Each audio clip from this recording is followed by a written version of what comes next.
Hello everybody, my name is Simon Pimenta. In this session I'm going to talk about how to reduce the risk of crashes and setbacks. I'm going to share my number one strategy. So I'll explore strategies for reducing the risks of crashes and setbacks. My name's Simon Pimenta. I had CFS for fibromyalgia for 8-9 years, and what really helped me was practical approaches and mind-body approaches. And so now I share a lot of videos and resources to help people move towards their health goals. So if you are watching live, do just say hello. Let me know where you are in the world. If you're watching the replay, just put #replay. Your interactions will help other people see the video. So do leave a comment, that'd be great. So first of all, let's talk about some of the mistakes people make. So first of all, not having the right strategy at the right time can cause problems. Sometimes people are cautious when they need to be. Maybe they're too cautious when actually they have got ability, but they're kind of remembering when they didn't. And so there is a time maybe to err on the side of caution. For instance, if you've got a flat battery. If your battery is fickle, then you need certain strategies. As your battery starts to charge and keep its charge, then you need to change your strategy. Okay. Sometimes people are too rigid. They're kind of trying to be perfectionist. That can be unhelpful. Some people are too driven. Their issue is not that they're too cautious. They go the other way. They tend to be overachievers and they tend to push. Again, there's a time when that can be appropriate. There can be a time when it's not so appropriate. Some people are just disconnected, so they're not really in touch with their body. So they find it challenging to read the body's signals. They find it challenging to tune into their emotions, which are in a guide, and they're not really connected to their needs. Okay, so there is a video that I did last week where I kind of explore strategies for dealing with an anxious mind. And one of the core strategies was focusing around making sure we meet our needs. So do check out that video. So what do we need to do? Let's just see if I can pop my image.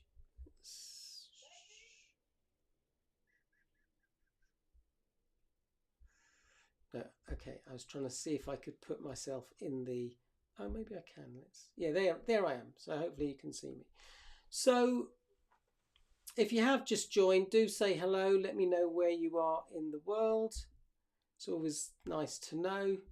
And I will just see if I can find, okay, I can see the chat. All right, so just let me know that you can see me, hear me. So what do we need to do about this then? I want to share 3 core concepts. The first is that we need to build our resilience, okay? And the second is, let me tell you a little bit more about that. So this is a little exercise I do when I speak to people for the first time. And it's just a very simple audit. And I score a number of metrics so people can see where they are on the chart, what areas would be useful for them to focus on. So let's say, someone's chart might be a bit up and down, but their average score is about 2.5. Now your strategies, if that's you, are going to be different to, let's say I was chatting to someone this week and their scores were higher.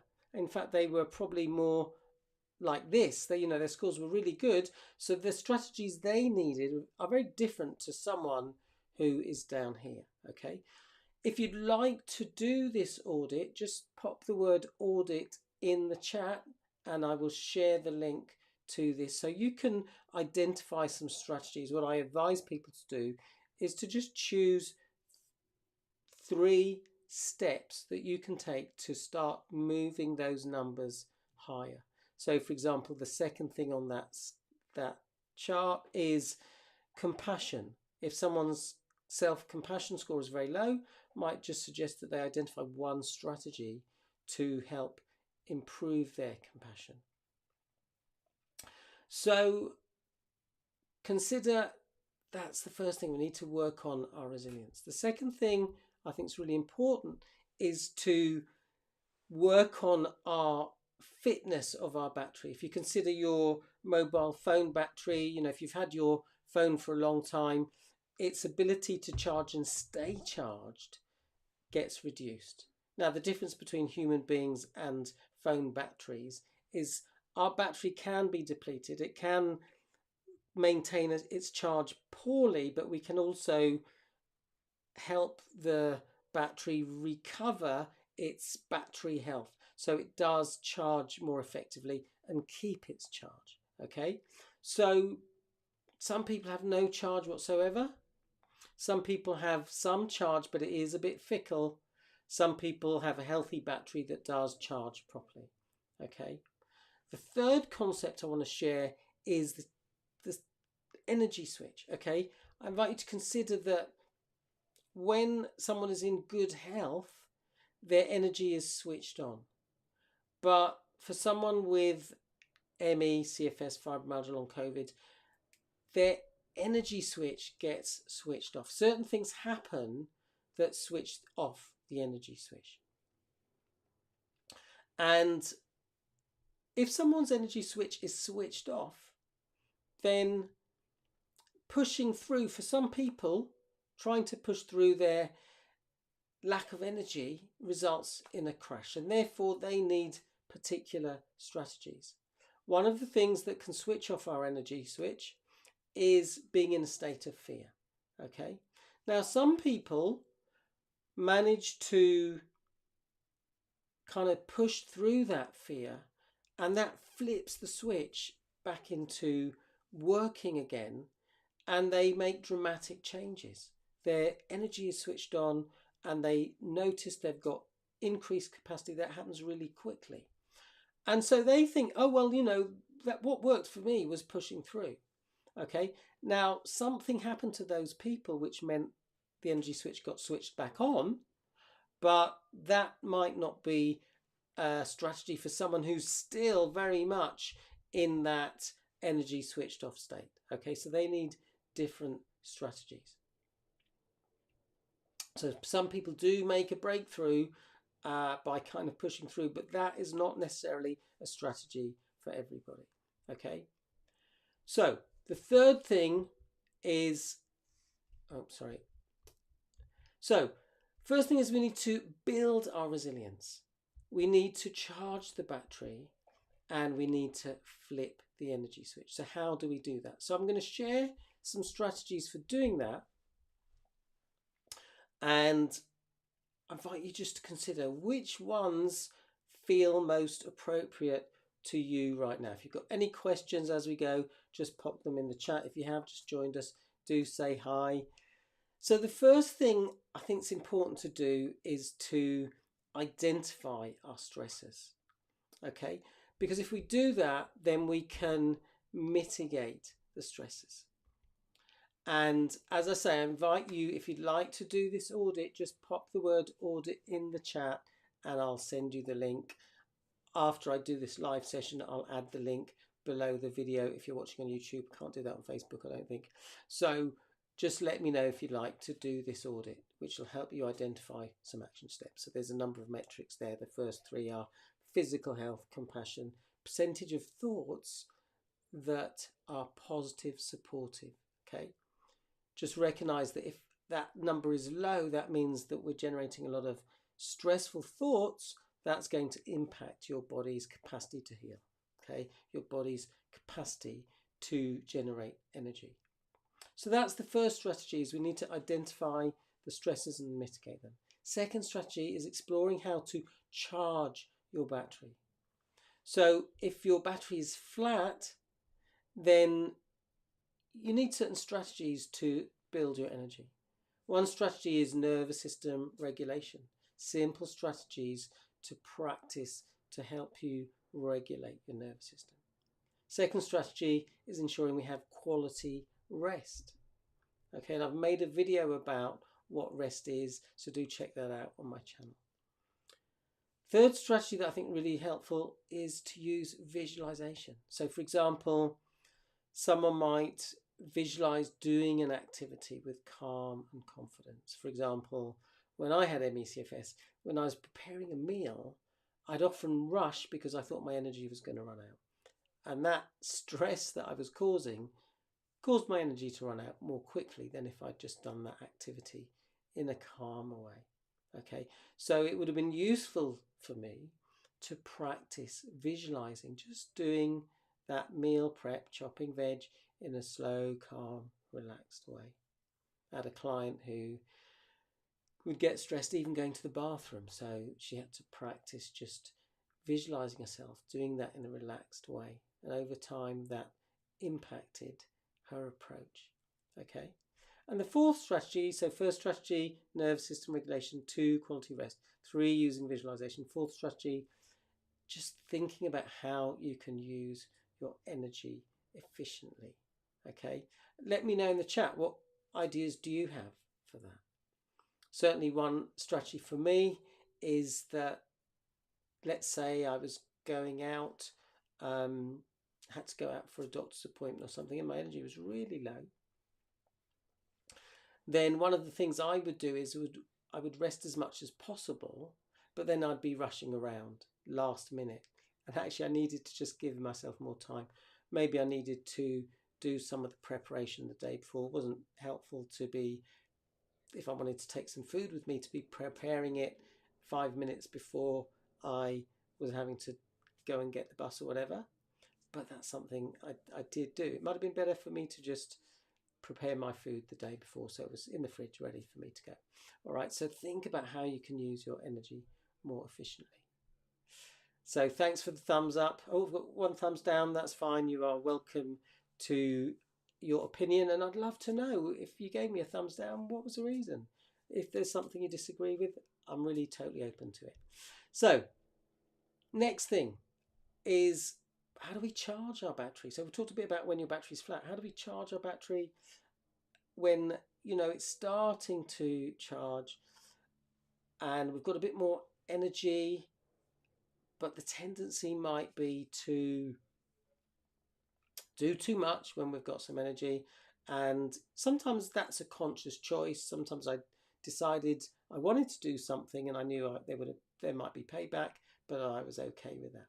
Okay, so it's also important to consider, okay, what's a balanced approach to doing activity and recharging? Because sometimes when I had energy, I would just use up all my energy and go back into an energy overdraft, when actually it would have just helped me to pull back a little bit.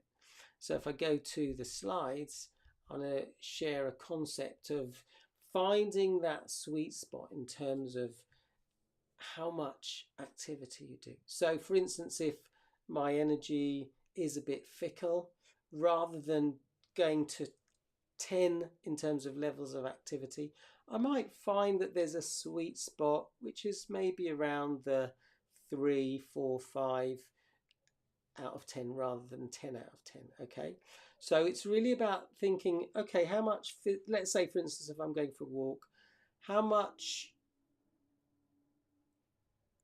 long shall I go for? You know, if I'm over cautious, then I'm not kind of strengthening my body. Okay, getting some physical activity when we can tolerate it is really helpful. However, doing too much, like going to an 8 or a 9 in terms of physical activity, which is just going to result in me crashing, is not so helpful. Okay, so we've got to find that balance between not being too cautious when we've got the ability and capacity to do some activity, and recognizing that the fear of doing activity when we've got the capacity can deplete our energy, and also not being too over ambitious if we know that it's, you know, if our track record so far is that we keep overdoing it. All right, so that's the second thing, is to think about how you charge your battery. And related to that is to think about how you are responding to your emotions those body signals and meeting your needs. So I did do a video on this last week. Let's see, did I add it? Okay, maybe I didn't add it. But so do check out that video. Actually, I think I mentioned it at the beginning. And when I'm working with clients, one of the things I teach them is a method called the See It method. It's a way of learning to take care of that part of us that can operate from fear. Okay, so I was working with someone recently who was generating a lot of fear about something that might happen, and they recognized that they were running a particular pattern. So that's the next thing, is that it's important to recognize your patterns and identify some strategies. So for example, I had a client who was making lots of negative predictions about the future, and I said to her, I want you to just for a moment feel into that. What does it feel like when you imagine that worst case scenario? And they said, yeah, it doesn't feel good. Okay. And now I'd like you to imagine the best case scenario. How does that feel? And this client and every other client I've taught this exercise to says, actually, that feels really good. I feel much better. Okay. And I said, well, actually, both of those are made up right now. But you're making the negative scenario more likely if you keep running that negative prediction. Okay. And what happens when we're running a negative prediction, this thing is going to happen badly. Let's say I'm going to a doctor's, this is going to go really badly. I'm ignoring the possibility that it might be a neutral experience or it might be a positive experience. Okay. So consider that. What is my pattern? Do I tend to focus on the worst case scenario? If so, I'm excluding these other two possibilities. Another pattern, when I train people, I give them a whole list of cognitive biases or patterns that they might be running. And I remember working with one person, and he came to a free talk and he said, when you mentioned futile frustrations, getting frustrated about things that we can't change, I just said, oh, wow, that's me. It was like a light bulb moment. And after that, I stopped doing that. And I just stopped wasting so much energy. And I just found I had more energy at the end of the day. He was working, but he was still recognizing that he was depleting his energy by getting frustrated about things that he couldn't change. When I had ME/CFS, I suffered from what I called goldfish syndrome. So I'd have energy and I'd forget that the last 1,000 times when I had energy, I pushed myself too much and crashed. Or let's say I was feeling poorly in the morning, I'd feel better in the afternoon. So again, I'd push myself too much and then I'd feel really rubbish again the next morning. And I'd forgot the 1,000 times that had happened before. And so I needed to learn, okay, this is what I've tended to do in the past. Let's do something different and see what happens. Okay. Another pattern of mine was that I would kind of go into what I call famine and feast. I'd be a bit strict with myself and be a little bit too kind of rigid about following my protocol to try and support my healing.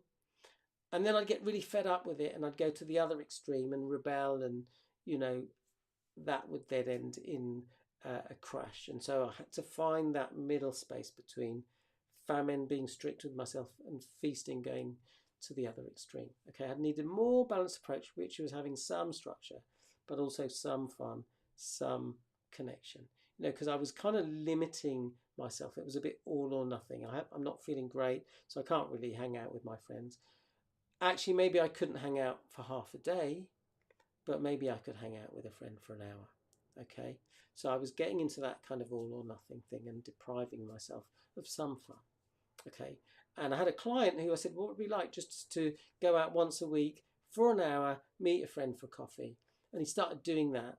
And just because he got so much pleasure from it, after a little while, he found he was able to do that twice a week and then to do it for longer. And, he actually extended his capacity massively. I've had clients who've kind of taken that approach and, got back to work. I had one client who, when I first saw her, she was bedbound, and she got back to working in her job in the city full time. So another pattern might be, as I've mentioned, being an overachiever. So for that person, part of their strategy might be just pulling back a bit and, not having to, for instance, complete a task, but say, actually, I'm just going to pause. It's okay for me to pause right now and come back to it, and recognize that that's an achievement if you're doing something different. So something I've talked about before is clarifying your wig. Any ideas what your wig is? WIG. Let me know in the chat.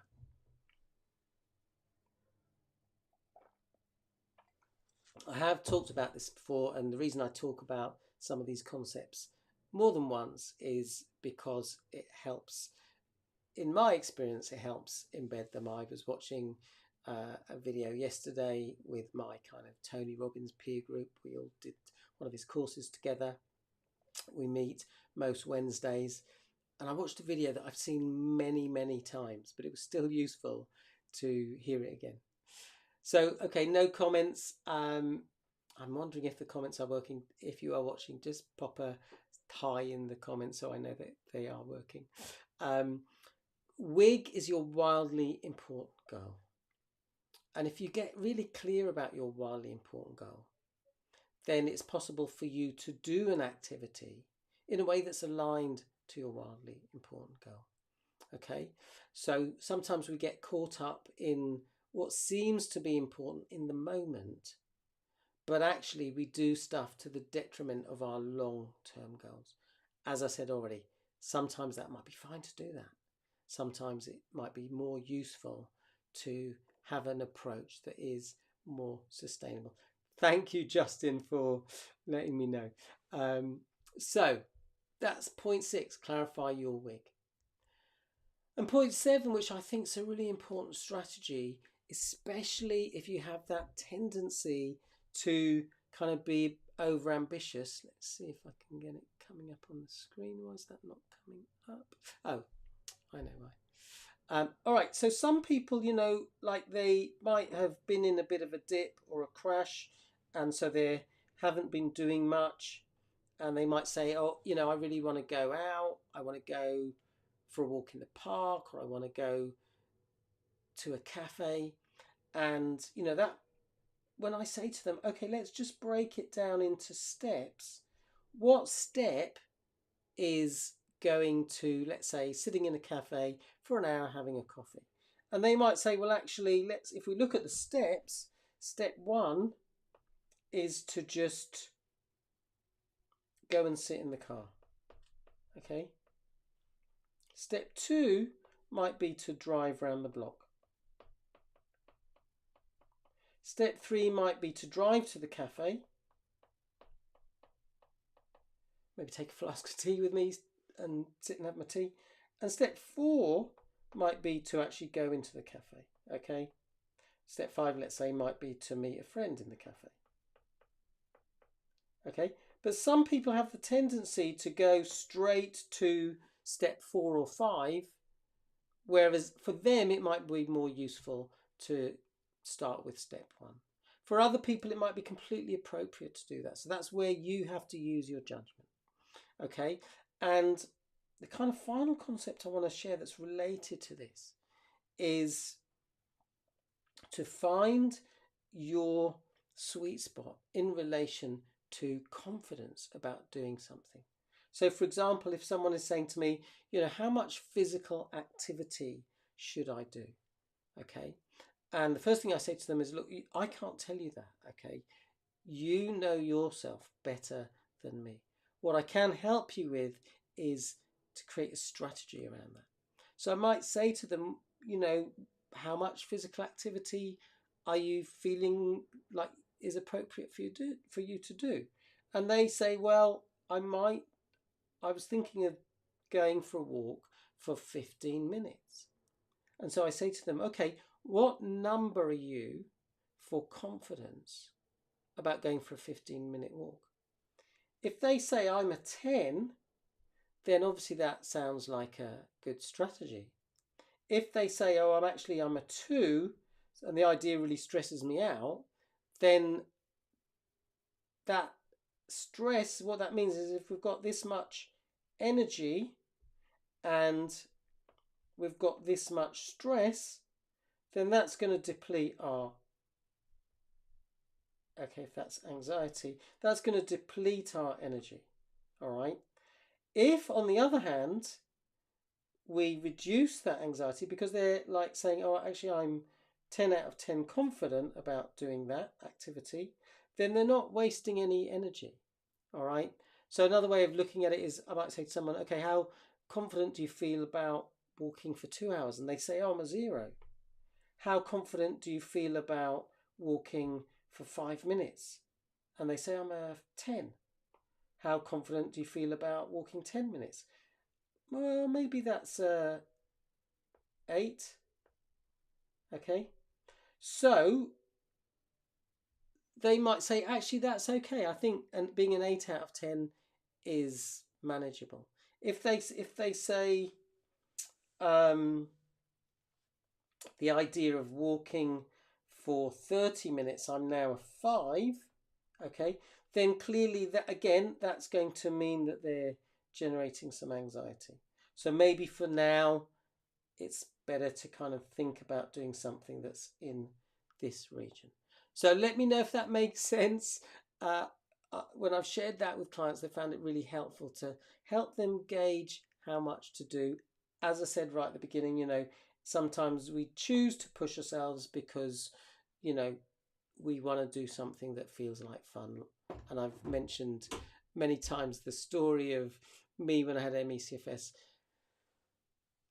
being asked by a psychologist, because I went to King's Hospital and had some cognitive behavioural therapy, which was interesting but not necessarily super useful. But in this respect, the psychologist said to me, what is something you'd love to do but don't feel you can do because of your chronic fatigue syndrome, ME? And I said, I'd love to go clubbing. And she did say, well, what would it be like if you went clubbing? And I was like, can I really do that? And she said, what if you rested for 2 days, went clubbing for a few hours, then just rested afterwards? That's exactly what I did. And I was pretty tired for the next week, but I had so much fun that I just was lying in bed with those sensations in my body with a big smile on my face. So Justin says it definitely does. It's helpful to visualize pacing. Fantastic. So if you've got any questions, comments, let me know. I'd love to know what your takeaway is from what I've shared. If you found this video helpful, do subscribe and hit the notification button to be notified of more videos. Do share it with someone. And as I say, I'd love your feedback. So let me know what your takeaway is, what you find helpful. If you do want more help, then I do run a course called Building Resilience, where I focus on 9 areas to help people move towards their goals. Some areas are going to be more important for some people than others. I also do one-to-one coaching and group coaching, which is weekly. So if you'd like to know more about those, you can just get in touch. If you'd like to have a free chat, a half-hour chat, where we maybe look at your audit, identify a few steps that you can take. Again, comment, chat below, and I will send you a link where you can book a time. So if you've got any questions, let me know. Otherwise, I'll say thanks everybody for watching. Wishing you great health. Bye for now.